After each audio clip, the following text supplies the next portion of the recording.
창세기 2장 8절 9절 여호와 하나님이 찾으셨으면 같이 읽겠습니다. 시작. 여호와 하나님이 동방의 에덴의 동산을 창설하시고 그 지으신 사람을 거기 두시고 여호와 하나님이 그 땅에서 보기에 아름답고 먹기에 좋은 나무가 나게 하시니 동산 가운데에는 생명나무와 선악을 알게 하는 나무도 있더라. 16절 17절입니다. 창세기 2장 16절 17절 여호와 하나님이 읽으시겠습니다. 시작.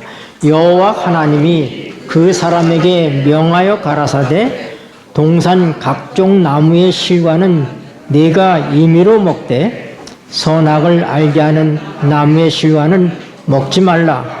네가 먹는 날에는 정령 죽으리라 하시니라. 아멘. 네, 하나님께서는 분명하게 말씀하시기를 동산 중앙에 있는 생명과는 먹어야 되지만 선과 악을 알게 하는 실과는 먹지 말라. 먹는 날에는 뭐라고요? 정령 죽으리라. 그렇게 말씀하셨어요. 근데 실제적으로 아담이 즉시 죽었습니까? 아니요. 아담은 그 이후로도 한 900살 이상을 살았습니다. 그럼 이 정령 죽으리라고 하는 이 말씀의 의미는 뭘까? 네. 여러분, 하나님께서 사람을 창조하시고 우리에게 생명을 주셨는데 두 가지 생명을 주셨습니다.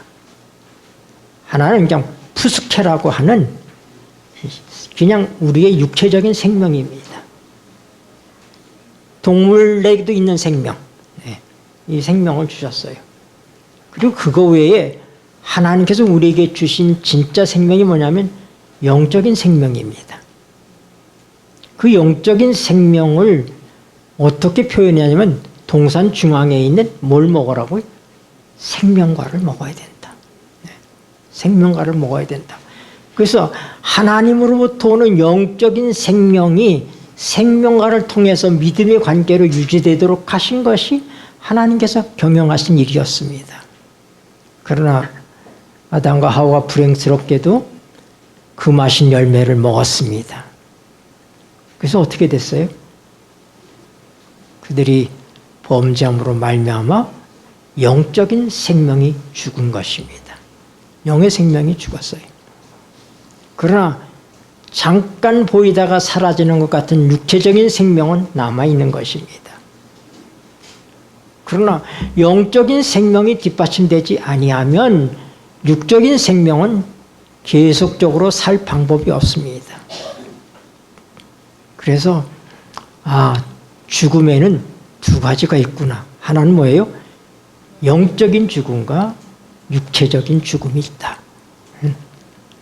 그래서 하나님은 영이시기 때문에 하나님과의 관계를 통해서 하나님만이 생명이시고 하나님이 생명을 주시는 분이신데 하나님께서 아담과 하와에게 어떻게 생명을 주시겠다고 약속하셨느냐?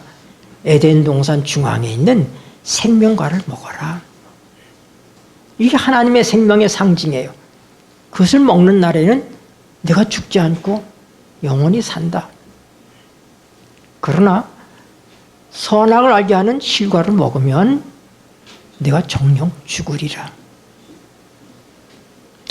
오늘 우리가 이 세상을 살아가면서 과연 나는 산 자인가 죽은 자인가? 오늘 여러분들이 하나님의 말씀을 비추어서 내가 산 자인지 죽은 자인지를 한번 확인해 보시게 되기를 바랍니다.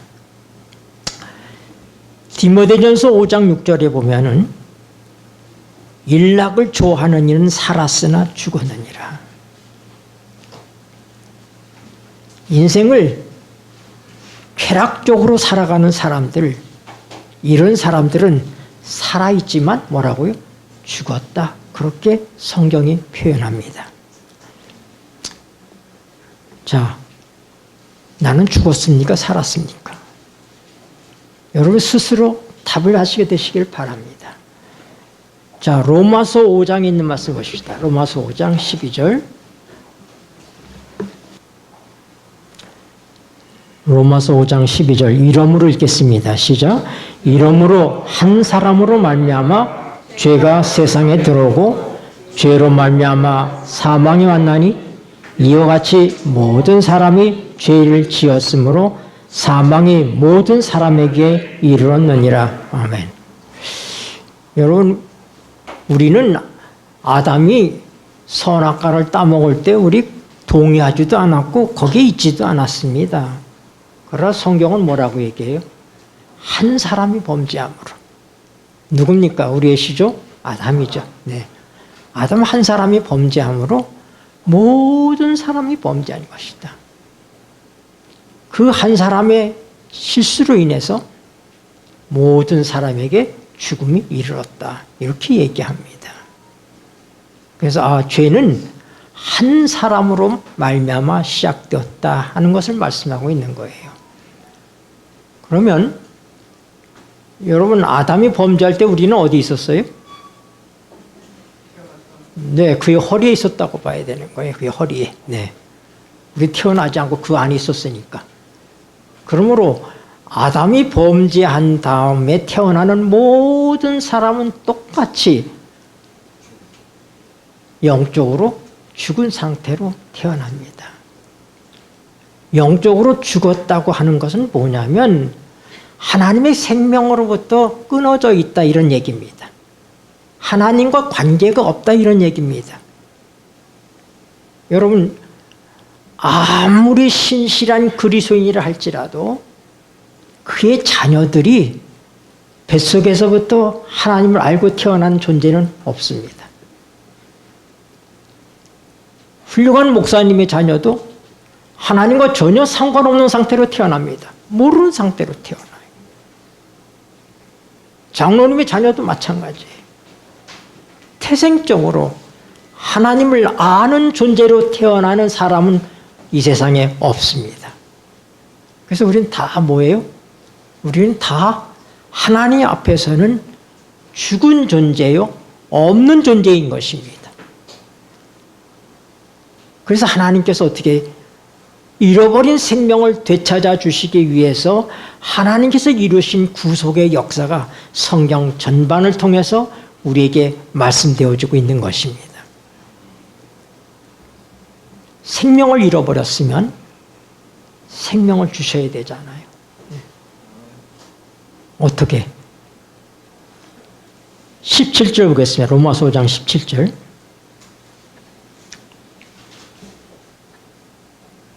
한 사람의 범죄를 인하여 읽겠습니다. 시작.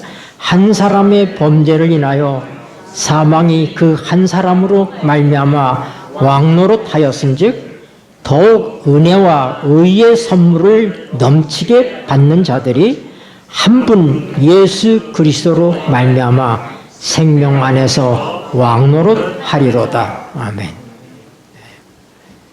하나님의 생명이 우리에게 오기 위해서는 죄의 문제가 해결돼야 되는 거예요. 하나님은 죄인과 가까이 하실 수가 없습니다. 죄는 하나님과 영원한 단절을 의미합니다. 그래서 하나님께서 하나님이 한 분이시고 하나님의 아들이신 예수 그리스도께서 사람이 되신 거예요. 하나님은 죽으실 수 없죠. 하나님은 영원하신 분이시기 때문에 그분은 죽으실 수가 없어요. 그래서 그가 인간이 되신 거예요. 뭐 하기 위해서? 죽으시기 위해서. 예수님은 왜 사람이 되셨다고요? 죽으시기 위해서 사람이 되신 거예요. 그래서 하나님께서는 아담을 통해서 시작된 모든 족보들 이걸 다 끝장내시고 새로운 족보를 세우십니다. 누구요? 우리는 태생적으로 다 아담족으로 태어났습니다. 아담족으로 태어난 사람에게는 희망이 없어요. 죽은 존재예요. 그래서 하나님께서 어떻게 해요? 새로운 아담인. 그래서 예수님을 마지막 아담이라고 얘기하는 거예요. 네. 둘째 아담이다 이렇게 얘기하지만은 성경은 더 정확하게 마지막 아담이라고 얘기합니다. 왜요? 첫 아담에서 비롯된 모든 잘못된 것들은 예수 그리스도 안에서 모든 것들이 해결되고 끝납니다. 더 이상의 아담이 필요 없습니다. 예수님으로서의 모든 과거의 역사는 끝나는 거예요. 그래서 예수님은 무슨 아담이다? 마지막 아담이다. 둘째 아담 하면 또 셋째 아담도 있어야 될 것처럼 보이잖아요. 네. 그래서 성경은 고린도전서 15장 45절에 첫사람 아담은 산 영이 되었던 것 같이 마지막 아담은 살려주는 영이 되었다. 이렇게 말씀하고 있는 거예요. 그 예수님은 마지막 아담으로 이 땅에 오셨어요. 그래서 인간이 저지른 모든 죄의 문제들을 하나님께서는 한 사람, 창조주의 한 사람인 예수 그리스도에게 책임을 물으신 것입니다. 그래서 예수님은 하나님의 심판을 받으시고 십자가에 죽으신 거예요. 우리가 생각할 때 예수님은 로마 군인들에 의해서 십자가에 못 박혔다, 유대인에 의해서 십자가에 못 박혔다, 그렇게 우리가 생각하지만 사단이 그들을 통해서 공격한 것이 사실이지만 진짜 의미는 하나님께서 하나님의 진노의 심판을 예수님에게 퍼부으셨다. 그러므로 그 속에는 뭐가요? 자비가 섞이지 않은 것입니다. 예수님이 얼마나 철저한 심판을 받았는가. 여러분과 내가 받아야 될 심판을 그분이 받으시는데 대충 받으신 것이 아닙니다. 공의로우신 하나님, 공의로운 재판관이신 그 하나님께서 보실 때 모든 인류의 죄를 다 처리하고도 남을 만한 그 값을 그분을 통해서 치르게 하신 것입니다. 죄의 문제가 그래서 십자가를 통해서 해결이 된 것입니다. 네. 자, 그러면 십자가를 통해서 죄의 문제는 해결이 됐습니다. 그럼 하나님께서 이제 어떻게 해야 돼? 생명을 주셔야지 되잖아요. 다시 우리의 생명을 잃어버렸으니까. 그 예수님이 생명이시잖아요. 네. 요한복음 1장을 보세요. 요한복음 1장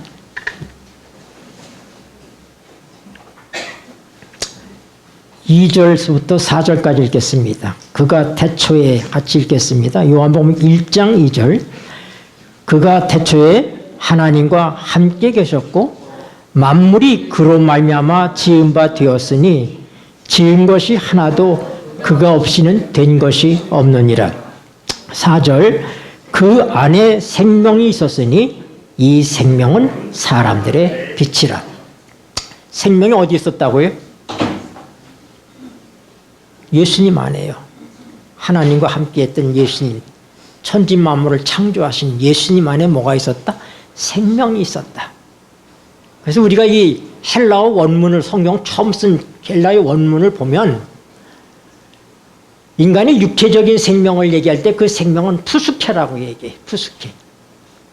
그런데 하나님의 생명을 얘기할 때는 조에라고 얘기합니다. 그러니까 우리 지금 뭐예요?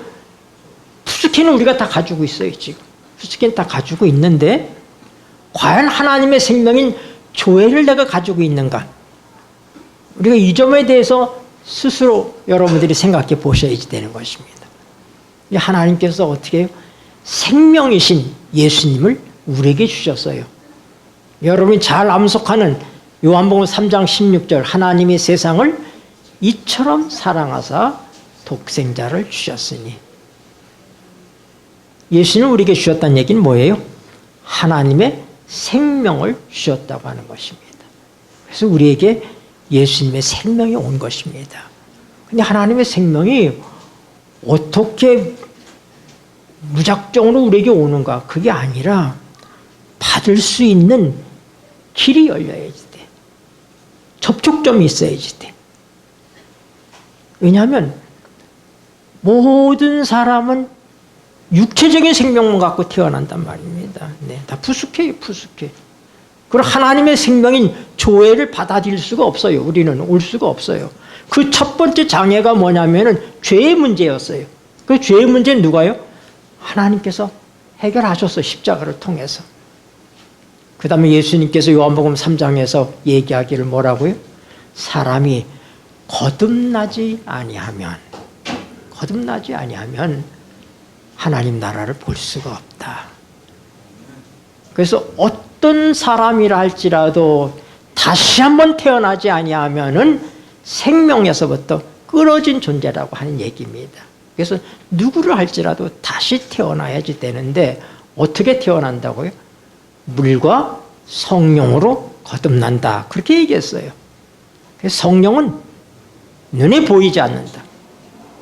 바람이 마치 눈에 보이지 않는 것처럼 하나님의 성령의 역사는 우리 속에서 역사하지만 보이지 않지만 영향력을 우리가 느낄 수 있는 것처럼 성령은 그렇게 우리에게 역사하신다. 우리가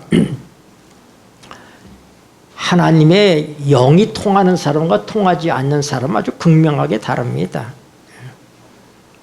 혼자서 신앙하는 분들 많아요. 남편은 안 믿고 여자분은 혼자서 믿는 그런 분들이 참 많은데 집에 가서 찬송가 들으면은 싫어합니다, 남편들은. 왜요? 왜 이게 실화인데 북한에서 부인이 교회 열심히 나가는 그런 집사님이셨는데 그 교회 갔다 오면 너무나 마음이 기쁘니까 아궁이 앞에서 불을 떼면서도 찬송을 부르는 거예요. 내 주를 가까이 하려 함은 이렇게 찬송을 부르는 거예요. 그러면 어디서 들었는지 남편이 듣고는 시끄러워 쫓아오는 거예요. 그러니까 계속 할 수가 없어요. 네. 그러다가 6.25 전쟁이 났습니다. 그리고 그 남편이 인민군으로다가 이제 군에 나오게 됐는데 포로로 잡혔어요. 유엔군에게, 미군에게 포로로 잡혔어요. 근데 그 포로들을 막 끌고 다니려니까 너무 힘든 거예요. 그러니까 사람들이 이 포로 다 죽여버리자고 얘기하니까 그 지휘관이 그 크리스찬이었어요. 어떻게 사람을 죽이냐. 그리고 이들이 진짜 빨갱이인지 아닌지도 모르지 않느냐. 그래서 시험을 하기로 했어요. 그 뭐냐면은 인민군들 앞에 가가지고 포로대들에게 야, 너희 교회 다니는 사람 있냐? 교회 다니는 사람 손들라고 그러니까 이 남편이 눈치는 빨라가지고 얼른 그 편에 섰습니다. 그 다음에 뭐냐면 이제 시험을 하는 거예요, 시험을. 예, 그 뭐 찬송가를 부를 줄 아는가 하는 것을 이제 시험을 하는 겁니다. 그 뭐 미군이 듣지는 못하지만은 곡은 다 똑같잖아요, 우리 찬송가가. 그러니까 이제 노래를 부르는데 이 남편이 아는 노래가 없어요. 무슨 노래만 알아요? 내 주께 가까이. 맨날 그것만 들었거든요. 근데 그것도 끝까지 못 들었어요. 맨날 중간에 소리치고 못 부르게 했기 때문에. 그래도 어떻게 2판 4판이니까 노래를 부른 거예요. 어떻게? 내 주를 가까이 하려 함은 십자가 짐처럼 고생되나. 그다음 모르는 거예요. 그러니까 그 다음은 몰라도 살려만 주시면 하나님 아버지 믿겠습니다. 그랬어요. 그러니까 이 통역관이 웃고 만 거예요. 그게 어디서 노래 불렀잖아요. 그 살아났어, 이 사람이. 그래서 이분이 신학을 공부하고 목사님이 됐습니다. 실화예요. 근데 그 뒤로 부인을 만나지 못했습니다. 그러나 그가 평생 독신으로 살았다고 해요. 그 아내를 생각하고 미안한 마음으로. 네. 여러분, 믿지 않는 남편들이 찬송가 노래 쓰는 것보다는 뭐예요? 트로트 듣는 게 낫죠. 그렇지 않겠습니까? 네. 요즘 트로트 대세잖아요. 전 이 유행가를 잘 모르는데 제가 어릴 때 제일 유명했던 게 어디 가면 뭐 버스에서도 어서도 그 노래가 끊임없이 들리면 노란 샤스 입은. 아침 엄청나게 들었습니다. 그 노래. 노란 샤스 입은 이렇게 나가는 노래 있잖아요. 네. 그러니까 그런 노래를 들으면 듣지 찬송가는 안 듣는다 이 말입니다. 왜요? 안 통하니까. 안 통하니까. 그래서 통한다 하는 얘기는 그건 뭐냐면은 거듭난다 하는 얘기와 같은 거예요.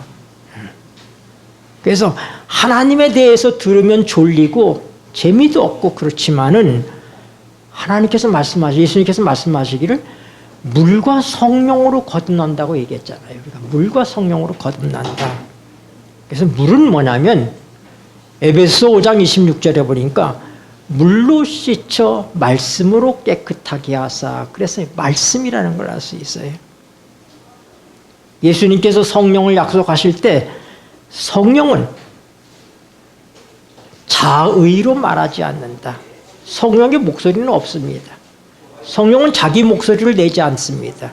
그는 자기가 듣는 것을 말하시고 내 것을 가지고 증거한다고 그랬습니다. 성령 하나님은 뭐예요? 하나님의 말씀을 통해서 역사합니다. 그래서 물과 성령이란 얘기는 말씀과 성령이다. 그런 의미예요. 마치 기차는 철로 위로만 달릴 수 있는 것처럼 하나님의 성령은 말씀의 철로를 통해서만 역사하실 수 있다 이 말입니다. 그래서 대부분 우리 교회 나이 드신 집사님들이 처녀 때는 다들 믿음 안에서 결혼하라고 다 그렇게 얘기하는데 안 듣는 거예요. 왜냐하면 교회 안에 있는 청년들이 다 시시해 보이거든. 그래서 용기를 내가지고 좋은 대학 나오고 괜찮은 세상 남자를 만나서 결혼을 합니다. 근데 행복할 줄 알았더니 행복하지 않습니다. 왜냐하면 인생관이 달라요. 가치관이 다릅니다. 그러다 보니까 불행한 거예요. 불사 이거 내가 잘못됐다 생각하고 이제는 자기가 열심히 교회를 혼자 다닙니다. 그 다음에 아이들이 태어나면은 애들도 열심히 교회를 데리고 갑니다. 그래서 아이가 둘이고 남편과 아내가 있으면은 아이들이 성장해 가면은 몇 대 몇이 돼요? 그리스도인이 3명, 비신자가 1명이잖아요. 그러니까 무게추가 어디로 가요? 옛날에는 아버지 무게가 대단히 무거웠었는데 시간이 지남에 따라서 어떻게 돼? 이제 그 무게축이 바뀌는 거예요. 그러니까 어느 날 용기를 내가지고 얘기합니다. 여보, 나 소원이 있는데. 뭐? 나도 누구처럼 팔짱 좀 치고 교회 좀 같이 갔으면 좋겠다. 우리 교회 한 번만 좀 갈 수 없어? 쓸데없는 소리 하지 말라고. 응? 내가 애들까지 다 데리고 가도록 했지. 내가 그러면 됐지. 나까지 끌고 가려고 그러느냐? 네가 잘 믿으니까 나는 네 치맛자락 잡으면 천당 갈 거야. 근데 출근한 남편 뒷꼭지다 대고 죽은 사람 소원도 들어준다는데 하고 얘기하는 거예요. 그 남편이 그 얘기가 마음에 걸리는 거예요. 그래서 뭐라고요? 언젠데? 언제 가면 돼? 딱 한 번이야? 그래서 한 번을 데려가기로 한 겁니다. 그래서 이제 교회를 가기로 한 날은 이 부인이 일찍 들어와라고 그래서 반찬도 많이 해서 맛있게 대접도 하고, 그리고 목사님한테 전화 거는 거예요. 목사님, 드디어 우리 남편이 교회를 갑니다. 왜요? 목사님 설교 준비 잘 하셔서 한 방에 케어시켜 주세요. 이거예요, 바로. 네. 모시고 가서 뒷자리에 앉겠다는 걸 일부러 앞자리에 와서 앉았습니다. 앉아서 기도하는 마음으로다가 목사님 설교를 들으니까 설교가 꿀송이처럼 단 거예요. 야, 우리 남편이 이런 설교를 듣고도 깨닫지 못하면 문제가 있지 하고 남편을 보니까 이미 은사를 받았어요. 무슨 은사를 받았느냐? 방학개비 은사를 받았어요. 맞습니다. 맞습니다. 이러고 있는 거예요. 왜요? 안 통하니까. 나는 하나님의 말씀을 들어도 좋고 찬송을 들어도 너무나 좋은데 안 통하는 남편에게는 그게 안 통하는 거예요. 실컷 졸다가 마지막 찬송 부를 땐 깨잖아요. 깼어요. 그리고 그냥 가려니까 얼마나 미안해. 목사님이 아유 오셔서 잘했습니다 하고 뭐라면 다음에도 또 오세요. 그렇게 얘기하니까 미안하니까 예 하고 나온단 말이에요. 이걸 부인이 딱 봤어요. 보고는 여보 오늘 교회 와줘서 고마워. 여기까지 치오르는데도 고마워. 오늘 아까 보니까 목사님하고 약속하대. 또 온다고? 이렇게 해서 교회를 나가기 시작한 거예요. 그러다가 사람이 귀가 두 개인데 안 들을 재주가 없잖아요. 하나님의 말씀이 선포되는데 십자가에 대해서 얘기를 하는 거예요. 야, 포청천에 나오는 그 도둑질한 사람들 팔 자르는 작두 같은 거 있잖아요. 작두. 얼마나 끔찍합니까, 사실상. 예. 근데 그 작두를 목걸이로 달고 다니는 사람 한 번도 못 봤어요. 근데 그 작두보다도 더 끔찍한 게 십자가예요. 생사람을, 산 사람을 매달아서 죽이는 거니까. 얼마나 끔찍한 겁니까? 근데 사람마다 목걸이를 그거 하고 다녀요. 그 끔찍한 사용 방법이. 그래서 어느 날 목사님이 십자가에 대해서 얘기를 하는데 뭔가 갑자기 코끝이 찡해지면서 통하기 시작하는 거예요. 하나님의 말씀이 있는 곳에는 성령님이 역사하기 때문에 어떻게 한다고요? 생명의 스파크가 팍팍 일어나는 거예요. 그러면서 어떻게 해요? 깨닫고 이제 뭔가 한 마디 두 마디 깨닫기 시작하는 거예요. 그러면서 어떻게 돼? 드디어 그분이 신실한 크리스찬이 되었다고 하는 얘기입니다. 여러분, 통한다고 하는 것은 중요한 것입니다. 하나님 우리하고 통하기를 원해서 우리를 거듭나게 하시는 거예요. 우리가 거듭날 때 어떻게 된다고요? 우리 속에는 영이라는 것이 있습니다. 영이라는 것이. 영적으로 죽었다고 하는 것은 우리 속에 있는 영이 마비되었다는 얘기예요. 그래서 우리 속에 영이 있다는 것을 이제는 WHO도 인정하는 거예요. 세계보건기구도 정상적인 인간을 정의할 때 뭐라고 얘기하냐면 옛날에는 신체적으로 건강하고 정신적으로 건강하고 사회적으로 건강하면 그게 정상인이다 그렇게 정의를 했는데 지금은 하나가 더 붙어서 그게 뭐예요? 영적으로 건강할 때 그게 건강한 사람이다. 이렇게 정의를 내리고 있어요. 우리에겐 영이라고 하는 것이 있어요. 그것이 인간이 범죄하면서 그 영이 떠나가 버린 거예요. 죽어버린 거예요. 영적인 죽음이에요. 이런 죽음 상태에서부터 예수 그리스도를 통하여서 어떻게 해요? 하나님의 사랑이 우리에게 부딪혀올 때 하나님 말씀을 통해서 어떻게 돼요? 우리가 거듭남을 체험하게 되고 하나님은 생명이시죠. 근데 하나님이 영이시다 이 말입니다.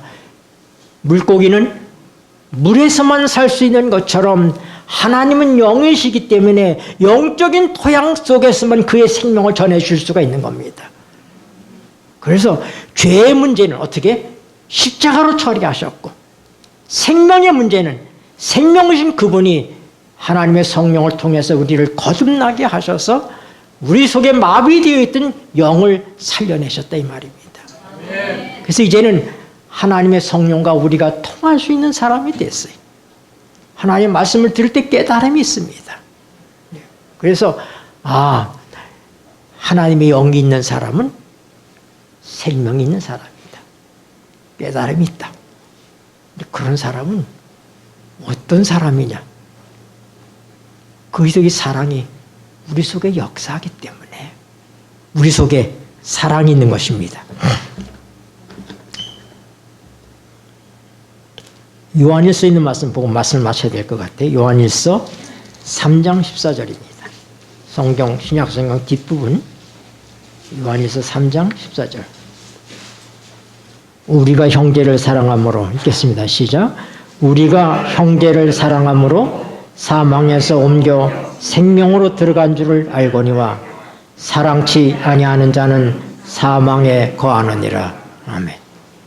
여러분, 우리가 살아있다고 하는 증거, 내가 하나님 믿는다고 하는 그 믿음이 겉으로 드러나요? 안 드러나잖아요. 그러나 그 믿음을 가지고 있으면, 예수님과 통하는 사람인데 하나님의 성령과 통하는 사람이 있으면 예수 그리스도의 사랑의 영이 우리 속에 역사할 때 우리의 삶이 어떻게 돼요? 그분의 성품을 갖게 돼요. 그분의 사랑을 갖게 됩니다. 그래서 나는 예수 믿는다 하지만 형제를 사랑하지 않는다면 그건 여전히 사망에 있는 것이다. 오늘 이 귀한 걸음을 해주신 여러분들 진심으로 환영하고 감사합니다. 이 짧은 시간을 통해서 하나님께서 여러분을 어떻게 사랑하시는지, 예수 그리스도가 왜 십자가에 죽으셔야 되었는지, 그리고 왜 우리가 거듭나야 되는지, 우리가 거듭날 때 하나님과 통하기 시작합니다. 그러나 이런 플라스틱이나 나무는 전기가 안 통해요. 그걸 우리가 부도체라고 얘기하는 거예요. 그 영적인 부도체는 뭐냐면은 영이 없는 사람이에요. 영이 마비된 사람이에요. 그런 사람은 성경은 육이라 표현합니다. 육으로 난 것은 육이니, 그 얘기는 영적인 부도체다 이 말입니다. 하나님의 성령이 통하지 않는 존재라고 하는 얘기예요. 그러면 어떻게 돼? 전기가 통하려면 이 플라스틱이 뭘로 바뀌어야 돼? 철판으로 바뀌어야지. 그렇지 않겠어요? 네. 그래서 우리가 이 영적 부도체들로 태어났던 우리가 거듭남을 통해서 하나님의 성령이 우리 속에 역사하기 시작하면 서로 사귐이 있다 이 말입니다. 서로 사귐이 있어요. 네. 요한에서 펼쳤으니까 1장, 요한일서 1장 7절, 저가 빛 가운데 계신 것 같이 읽겠습니다. 시작.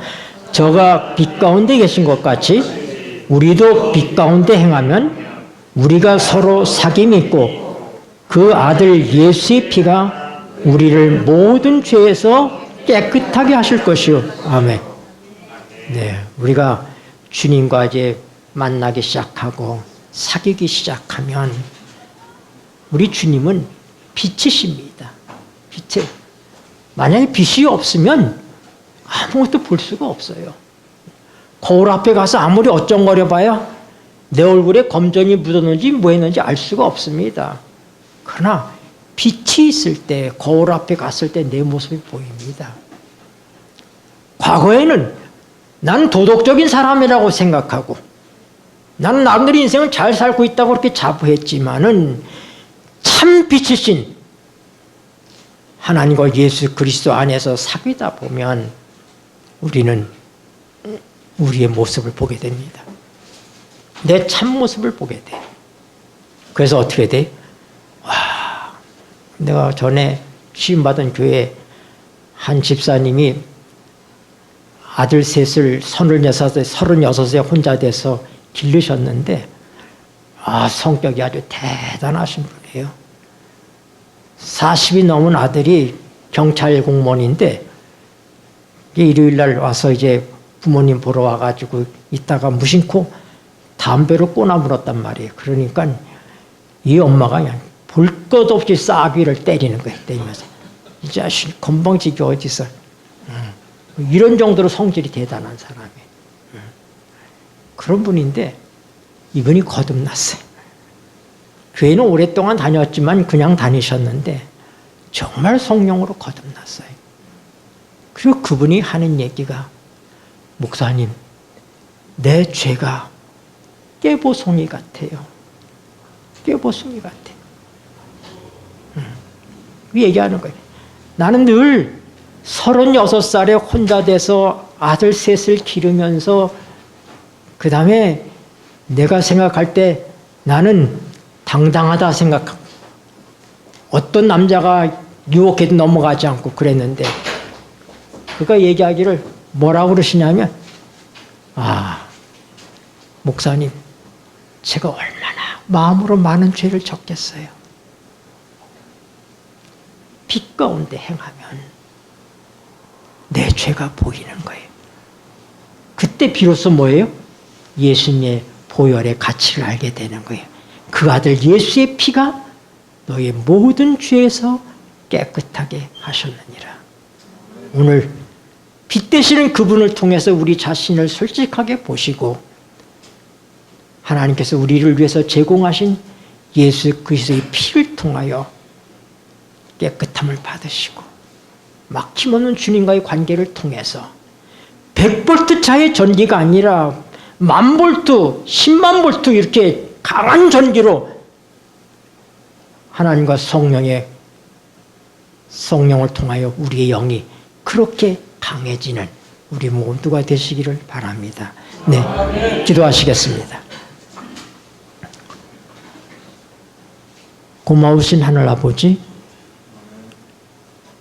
우리를 사랑하셔서 우리와 만나시고 우리와 통하시기를 원하시는 하나님, 당신의 아들을 내어주셔서 우리의 죄의 문제를 해결하시고 당신의 아들의 생명을 저희들에게 주셨사오니 감사합니다. 이제는 주님 안에서 살아있는 자로 살아가게 하여 주시옵소서. 생명 있는 자로 살아가게 하여 주시옵소서. 주님 우리를 사랑하신 것처럼 그리스도의 영이 우리 속에 역사할 때 우리도 형제를 사랑할 수 있음을 믿습니다. 주님, 내 의지로 하는 것이 아니라 성령의 역사하심을 통해서 형제를 사랑하는 저희들이 되게 하여 주시옵소서. 우리 구주 예수 그리스도 이름으로 간절히 기도드리옵나이다. 아멘.